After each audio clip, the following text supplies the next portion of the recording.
Kesaling hubungan dan penyokong ekonomi digital komuniti setempat. PADI akan memperkasa dan melatih masyarakat untuk celik digital dan membuka peluang pekerjaan serta meningkatkan pendapatan melalui platform e-dagang dan dalam talian. Puan Eri memulakan perniagaan dengan memasarkan produk tempatan berasaskan tuhau, iaitu sejenis tumbuhan herba yang digemari oleh etnik Sabah. Sebelum ini, saya menjalankan perniagaan saya secara offline. Tapi selepas saya menyertai kelas keusahawanan, saya mula memasarkan produk saya secara online. Dan saya telah berjaya meningkatkan pendapatan dari 2 angka ke 4 angka sebulan. Anda juga berpeluang untuk meningkatkan perniagaan anda. Kunjungi PADI yang berdekatan anda sekarang. Bersama kita perkasakan ekonomi era digital. Cepat! Pak Sini!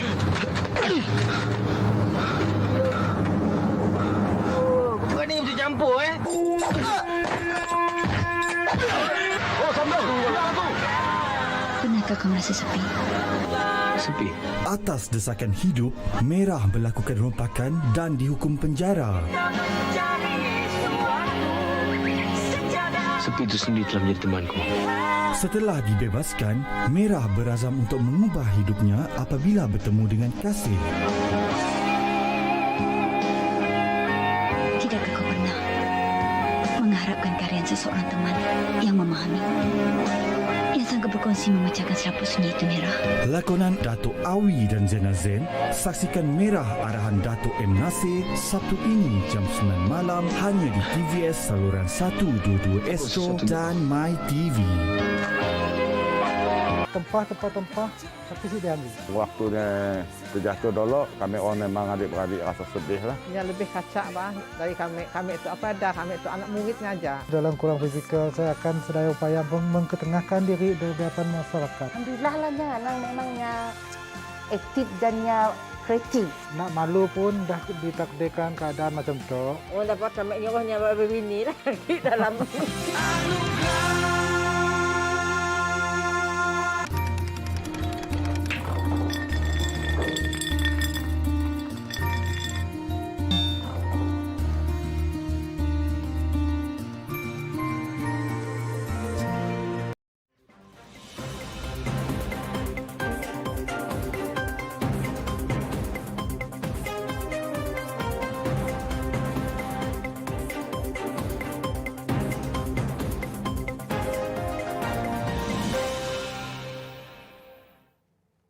Hello there, you're now with me, Shamina for TVS Nightline.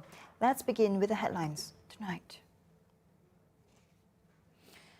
Yayasan Perpaduan Sarawak, or YPS, rolled out its inaugural newsletter titled Communicating Unity or Community.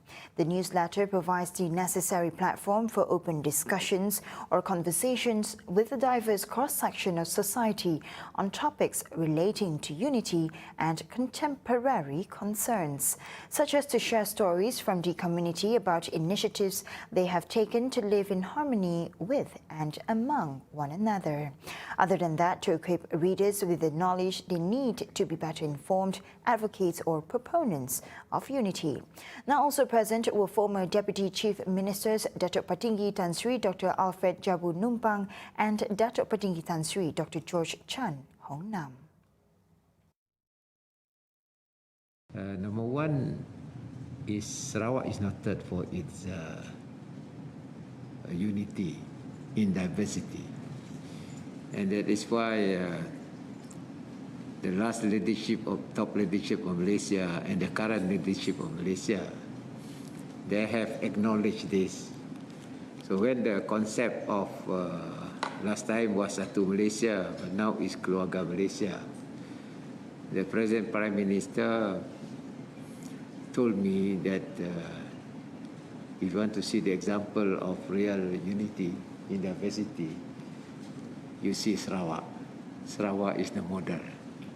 He said this during the launch of the newsletter at Wisma Bapa Malaysia. Abang Johari added the unity that Sarawakian had have been taught since their early education time. Second strength that we have is the bond of understanding. amongst not only the ethnic group, but also the religious group, which he told me was quite difficult to find in other parts. And then I told him that this is already prevalent in our history. I said some of the Malays, they studied in mission school, and some are of course, in national school. So we have that background of understanding and the bond of friendship among us. Meanwhile, the Foundation Chief Executive, Dato' Aloysius Driss, said they did not expect to expand the newsletter from 4 pages to 8 pages as community received positive feedback. Initially, we wanted to publish only 4 pages, modestly, just to share our thoughts, just to share what is happening. And then the response is quite overwhelming, Ya Muhammad, that we expand it to, okay, we publish 8 pages. 8 pages, 4 sheets, 8 pages. Even then, we have to cut. We have already now, with at least 2 more issues with the material that are there, and the signs are looking good that we are able to roll out quite a good read. In other developments, the State Archive building, which is under the Sarawak State Library, is expected to be completed in 2024. The archive preserves and provides access to the records of Sarawak's most celebrated milestones and high-valued documents. Can be stored here, and also the artifacts. So this archive, to me, they can also work with the museum, but part of the exhibit or information in museum can be stored in this building, and therefore this building is highly sort of very sensitive building because it stores a lot of documents. And understand from Tan Sri Hamid is both. One is the hard document as well as the digital document that can be stored in this archive. And that is the function of the archive. He said this at a press conference earlier today during his visit at the construction site of the building. Abang Johari also added that the building would store a lot of data, including on Sarawak's history, science and technology, as well as various other important information. The 2.5-story building, measuring 26,805 square meters, will be built on a 7.12-hectare piece of land near the Sarawak State Library building. A major part of the building is dedicated to the storage of state records and archives, which will be equipped with an automated storage and retrieval system. The archive building will also have a dedicated training education center for research and training purposes. Gabungan Parti Sarawak or GPS Untitled candidate Dr. Abdul Rahman Junaidi described its party chairman, Dato' Patigi Tan Sri Abang Johari Tun Openg, as a visionary leader, being acquitted with Abang Johari since the party Pesaka Bumiputra PBB youth movement in the 90s. Apabila diberi peluang untuk menjadi ahli Dewan Undangan Negeri, dipilih waktu calonnya pada tahun 2001, barulah hubungan makin rapat. Ini lebih rapat lagi apabila mas saya Datuk Petinggi dilantik menjadi Menteri Perumahan waktu pada tahun 2004. 2004 menjadi Menteri Perumahan. Jadi saya tahulah menjemput saya untuk mengetuai sebuah anak syarikat Suruhanjaya Perumahan, Perbahanan Perumahan HDC, dan oleh sebabnya Menteri Perumahan, kami menjadi pengurusi Daya Builders, anak syarikatnya, maka selalulah berjumpa, berhubung dan berbincang. He said this during a live talk show entitled Nakodak Pimpinan CM Abang Jo, which was held live on his official Facebook page.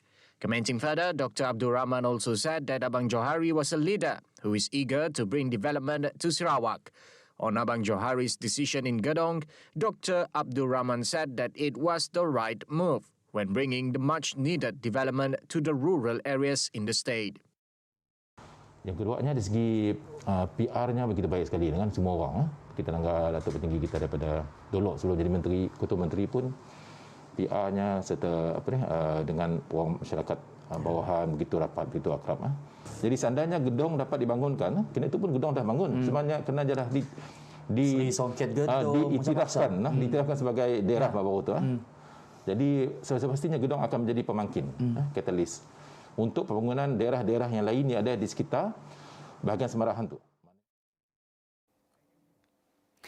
Now, Gabungan Party Sarawak to unveil its manifesto for the Sarawak state election at 8 p.m. tomorrow. Its chairman, Datuk Petinggi Tan Sri Abang Johari, will be announcing the manifesto. It is expected that the manifesto would contain action plans and specific policies attributing to the digital economy, welfare, prosperity and stability for Sarawak's administration. For the record, the state government under the GPS administration has fulfilled the election promises made in the last state election. Now, GPS comprises Parti Pusaka Bumiputra Bersatu, Sarawak United People's Party, Parti Rakyat Sarawak and Parti Democratic Progressive. The Election Commission has set the early voting on December 14 and polling day on December 18. On the other hand, there is no need to dwell with personal affairs and racial issues during the 12th Sarawak state election. Gabungan Party Sarawak or GPS candidate for the Bukit Kota constituency, Dr. Abdul Rahman Ismail said such affairs could break the harmony and unity among communities. Saya ingin juga menyuruhlah kepada pihak lawan yang sama-sama bertanding supaya bersaing secara sihat dan tidak memainkan isu-isu pribadi dan juga isu-isu perkauman yang boleh meretakkan perpaduan yang sudah lama kita bina dan utuh. He also added that he will focus on infrastructure and community development which will benefit the well-being of the people. Saya sendiri akan berkempen seperti biasa. Seperti Raja lepas, saya memang tidak menyerang secara pribadi. Saya mengutarakan perancangan-perancangan saya dan terpulang kepada pengundi untuk menilai. The Bukit Kota Saban seat will be expecting a four-cornered fight in the 12th Sarawak state election this time. The four-cornered fight will see GPS candidate Datuk Dr. Abdul Rahman Ismail, Parti Sarawak Bersatu PSB Rosli Ahmad, Parti Bumi Kenyalang PBK candidate Lim Lian Hun, and independent candidate Herun Bungsu. Let the people in Batu Kawah be the judge of me, said Datuk Sri Dr. Sim Gui Hian, seeking his second term as the people representative there, adding that political ploy dispute that has no ending would only burden the people, whereas complaint alone will not solve any issues. We don't spend a lot of time, unlike others, just with publicity stunt or gather. Because if gather, things cannot move. Gather is only good for publicity. Dr. Sim, in his website and social media, has unveiled his 4-point election manifesto, which touches on the development of infrastructure, education, uplift livelihood, digital economy, tourism, and community well-being. In a 6-minute video posted on his Facebook, he shared the 5 years achievement he had done for the constituency. This is what the people in Batu Kawah expect the YB to do for them. You know, and complaints alone will not be able to have those kind of monies. Complaints alone will not solve the issues. And this shows that how sincerely we are. Otherwise, people say that I just write my own report card. Because ultimately, it's the people judge me. And I appeal to them to give me another 5 years, and I will share my manifesto after GPS manifesto launch tomorrow. He said this during a press conference in Kuching, at the same time revealing his report card in the past 5 years helming the Batu Kawah seat. As some of the projects in the constituency are still ongoing, Dr. Sim said that the state government under GPS had spent 330 million ringgit for the Batu Kawah development. Over the last 5 years, just to outlive Batu Kawah. So these are the gist of what my team and I have been working on with you, for you in Batu Kawah over the last 5 years. Please follow my social media and bookmark my website for more details on how I plan to bring Batu Kawah to the next level in the next 5 years going forward. Let us together move forward Batu Kawah and Sarawak, both for GPS, and together we get more work done. With you, for you, forward Batu Kawah. 四角同心，你我共进。Untukmu, bersamamu, majulah Batu Kawah.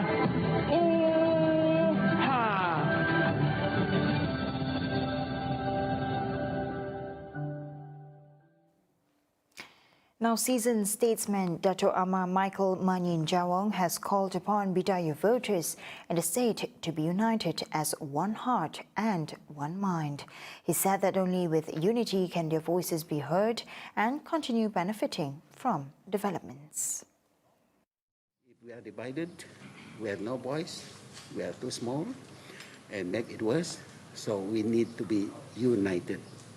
Ini awam, ini asan. Sehati, sejiwa. Sehati, sejiwa. One heart, one mind. He added the Bidayuh community has enjoyed the great benefits of being with a stable government, which provides them with facilities and infrastructures development in their area. And I believe this coming election, after having with the government for many, many years and seeing the benefit for being with the government, I believe that the 8 seats or the Bidayuh as a whole will be with GPS. Meanwhile, the Education, Science and Technological Research Minister, when met by reporters after the nomination day at the Bedut District Office, said the time has come to pass the baton to a younger candidate. I would like also to take this opportunity to thank all the voters who have been with me for the past 5 elections. As much as I would like to continue my service to the community, but I said many times that age is no more in my favor. So I have to pass the baton to a younger young man, Dr. Senang Bada.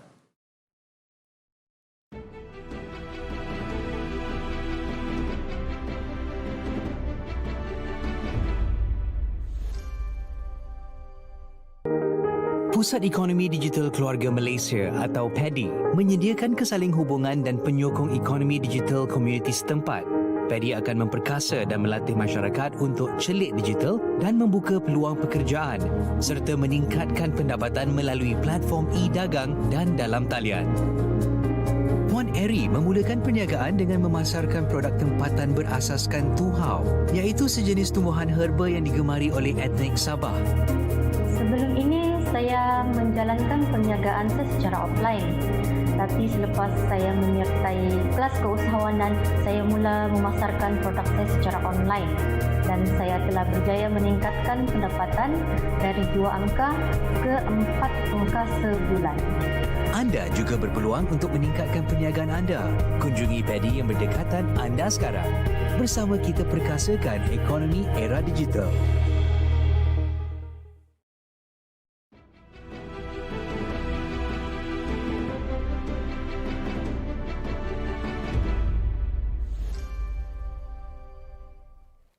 Welcome back. And now on to the next highlight.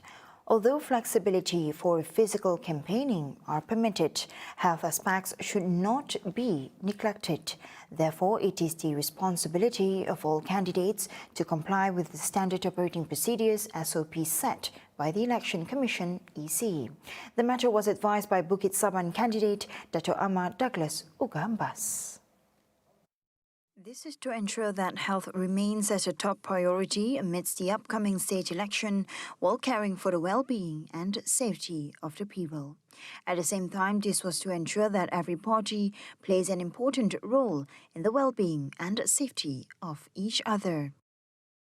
So, we thank the SPR untuk kena membenarkan kami untuk menjalankan ceramah.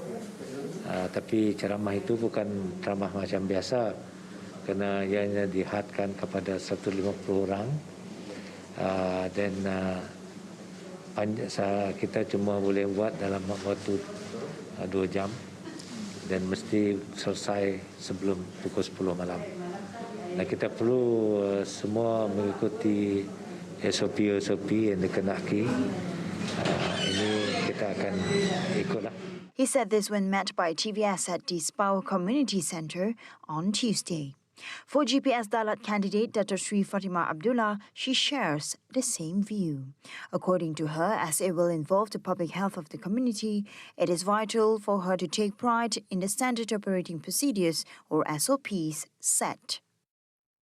Kita akur tentang itu sebab yang penting pilihan raya dalam keadaan yang selamat. Ya, kita mahu pengundi-pengundi kita mahu penduduk kita selamat ya, daripada COVID-19 ini.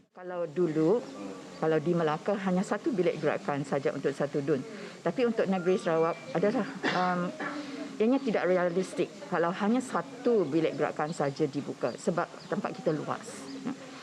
Ada kampung yang terletak jauh ya daripada bilik gerakan utama misalnya. Jadi memakan masa dan memakan belanja yang besar ya untuk sampai. Sarawakians will be casting their ballot amid uncertainty in a once-in-a-lifetime pandemic. With standard operating procedures in place, the upcoming 12th state election is unlike past elections. Nevertheless, it will present candidates with new challenges to campaign for voters' support. Douglas Elliott has the story. Sarawak is the third state to hold its election during the pandemic period and the second state after Malacca to have its own set of standard operating procedures in place for the purpose. Now, on Sunday, the Election Commission had announced the SOPs to be used throughout the campaign period. Among others, election campaigns are bounded by social distancing measures and campaigns are encouraged to be conducted via online through the use of social media. Yesterday, we've met with Syrian Member of Parliament, Dr. Sri Richard Riot, to find out how GPS will conduct its campaign during this tricky period. Here's a little bit of what he said. We will strictly adhere to the SOP which has been baru semalam, which has been set by SPR. With the SOPs in place, big rallies and processions are not allowed, while charamas or public speeches are only allowed in areas with limited connectivity in a controlled environment. And unlike previous elections, this will force the candidates to be more creative to reach the voters. One thing for sure, this will certainly go down in history as the election in the new normal. I'm Douglas Elliott, TVS Syrian. And that's the story we have from our reporter on the ground, Douglas Elliott, earlier today. Now on to some updates in Lawas. The campaigning period has officially begun. However, the flag war in Bukit Sari is set to be underwhelming by the locals. Dulu meriah lagi kan sebab kita belum PKP. Sekarang ni susah sebab kita PKP kan. Kuranglah. Lagi satu kurang meriah, bukan macam dulu-dulu. Kalau dulu nampak kemeriahan. Meanwhile, a visitor from Sabah, Helmi Lawrence, said the election environment in Sarawak is much calmer than the recent Sabah state election. Tapi macam sini lagi tenang lah. Macam Sarawak lagi, macam Sabah lagi apa ni? Rancak tu sampai kes penandakan lepas PRN. Harap-harap lepas PRN ni kes kurang lah. Sebab semua kena vaksin sudah kan. Nampak beza ada sebelum ni kalau pasal bendera macam kurang lagi ni bendera ni saya nampak. Masih kurang lagi, belum rancak lagi saya nampak ni bendera. Macam belum terlampau rancak. Since nomination day, flags were installed in several locations in Lawas. The election machinery is mobilized in small groups to adhere to the SOPs stipulated by the Election Commission EC. Bukit Sari is among 64 constituencies allowed to conduct physical campaigning. Several party flags were taken off by the Election Commission or EC from the Satok Bridge as it is deemed as a safety concern for road users, as party flags cannot be installed at places of religious interest, government premises and universities, to name a few. Biasalah macam jambatan gantung si boleh, jambatan si boleh jambatan. And religious place lah, macam surau, masjid, sekolah. Masjid is a sensitive area lah. Kita si mau benda tu jadi nutup lah. And then also elektriknya bahaya juga. Tidak sesko si mau lah. Macam rumah-rumah with consent lah, dengan orang rumah pun consent lah. Macam balai raya boleh, tapi consentnya pun ketua kampung lah, KK ataupun menghulu lah. But then other than that, memang sih boleh lah. Even kat simpang-simpang jalan pun sih boleh. We give allowance, kita nak nangga jalan simpang-simpang. Also, you cannot just pacak bendera there, you know. Benjamin explained that flags can be taken down by 3 authorities, including the EC, local councils, and the political party itself. And one of the main reasons that could lead to the party's flag removal is the absence of a deposit payment. And all this, before you pacak apa-apa, you have to have this, apa kata orang, deposit iklan dengan PBT, di BKU lah, local council, yes. So even STR also, you have to give cengkam also lah, deposit also lah. Because even local council also, they have their own noto lah. So bila you sedar you don't have this deposit whatever, so di BKU you can just alih you pun bendera or whatever lah. And now on to the next update. The Malaysian Anti-Corruption Commission MACC has opened 5 operations rooms to enable the public to channel information and complaints on corrupt activities or abuse of power pertaining to the 12th Sarawak State election. The operations rooms are located at its offices in Kuching, Sibu, Miri, Bintulu and Limbang and would operate around the clock during the election period. And apart from that, the public can also lodge any complaints via email. In the meantime, MACC also advises all contesting candidates and political parties against engaging in activities that violate election laws and regulations in accordance to the MACC Act 2009 and the Election Offences Act 1954, Amendment 2012. Prime Minister Datuk Sri Ismail Sabri Yaakob will chair the National Action Council on Cost of Living meeting on Thursday, December 9. The meeting will discuss several measures to address the issue of the rising cost of living faced by the people. Among matters to be discussed are the dependence on imports, cost of food inputs, foreign worker issues, subsidy schemes and financing. Minister in the Prime Minister's Department, Datuk Seri Mustafa Mohammed, said medium and long-term measures will be presented by the relevant ministries in the meeting. He also added the government was aware that the prices of basic necessities, especially chicken, fish and several types of vegetables, had increased significantly. Therefore, Mustafa said the Prime Minister had instructed all ministries to take immediate action to address the issues related to their respective portfolios.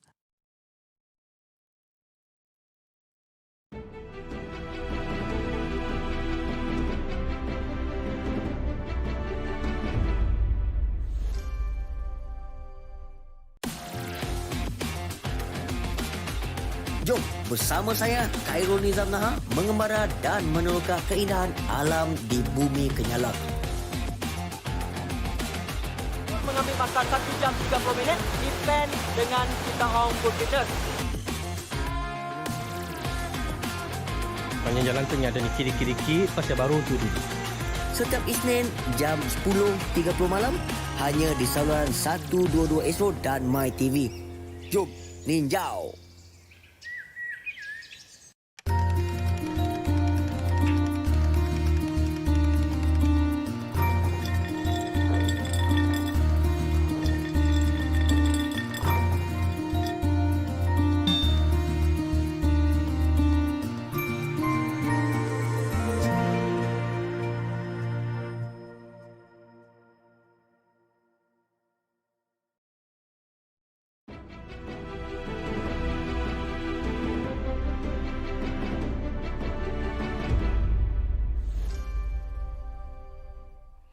Thank you for staying with me. Now let's wrap up the Nightline with this feature. Engineered Arts, a UK-based designer and manufacturer of humanoid robots, recently showed off one of its most lifelike creations. The robot, called Ameka, is shown making a series of incredibly human-like facial expressions. Now, sorry to disappoint, but Ameka doesn't walk, flip, or parkour.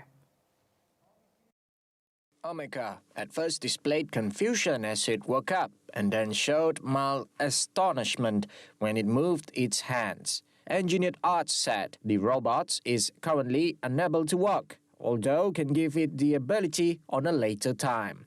As for whether Ameka operates using artificial intelligence AI, Engineered Arts explained that the matter would be tasked to its developers since the company is only responsible in creating Ameka's ultra-realistic body. There is no clear indication to how Ameka's facial expressions were made, but it could be a form of motion capture. The company added that Ameka is a platform for developing AI.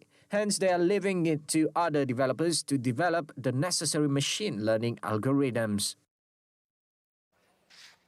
And that concludes TVS Nightline for tonight. Here with me, Shosha Merto, and I'll see you next time. Have a good morning.